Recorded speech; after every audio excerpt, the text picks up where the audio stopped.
आज ABCDच्या ऑफिसला गेलो होतो तर ते म्हणाले की बाबा 100 युनिट ज्यांची मीटरला दिली होती 100 युनिट चहा त्यांना आपण सौर ऊर्जा वगैरे देतो. तर दोन्ही ग्रामपंचायतीतून आपण तो कार्यक्रम आयोजित करणार कशी असणार. हो, कालच आपण माहिती या संदर्भात दिली होती की लवकरच कॅम्प घेऊ. मला वाटतं तो कॅम्प मुक्ताबाई समाज मंदिरामध्ये बुधवारी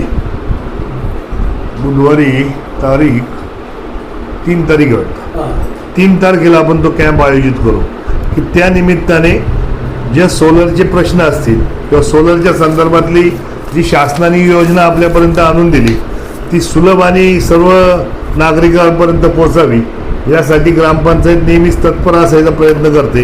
आणि त्या निमित्ताने ग्रामपंचायत नारंगाव असेल, ग्रामपंचायत वादवाडी असेल यांच्या माध्यमातून निश्चित स्वरूपात तो कॅम्प आपण 3 तारखेला सकाळी 10 वाजल्यापासून काही त्यांचे अधिकारी असतील, काही ग्रामपंचायतचे कर्मचारी असतील, त्याचबरोबर तिथं जे काही ऑनलाईन फॉर्म भरायला जी काही यंत्रणा लागेल ती सगळी तिथं सज्ज करण्यात येईल आणि त्यानुसार 3 तारखेला आपण तो कॅम्प तिथं निश्चित स्वरूपात संपन्न करू. तुमच्या माध्यमातून सर्व नागरिकांना हीच विनंती राहील की ज्याचं बिल 100 युनिटच्या आत येतं आहे त्यांनी ह्या गोष्टीचा निश्चित स्वरूपात लाभ घ्यावा. कारण अशी योजना मला वाटत नाही भविष्यात परत लवकर येईल. कारण 10,000 रुपयापर्यंत सर्वसाधारण नागरिकांसाठी आहे. SC ST कॅटेगरीसाठी 5,000 रुपये आहे.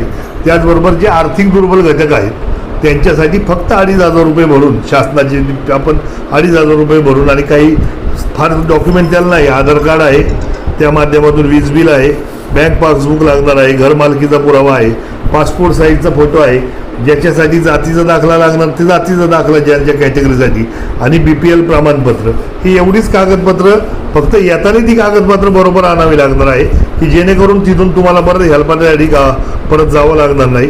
या संदर्भात आपल्या माध्यमातून निश्चित स्वरूपात ही एक शासनाने चांगली योजना लागू केली. आपण सगळ्यांनी त्याचा लाभ घ्यावा.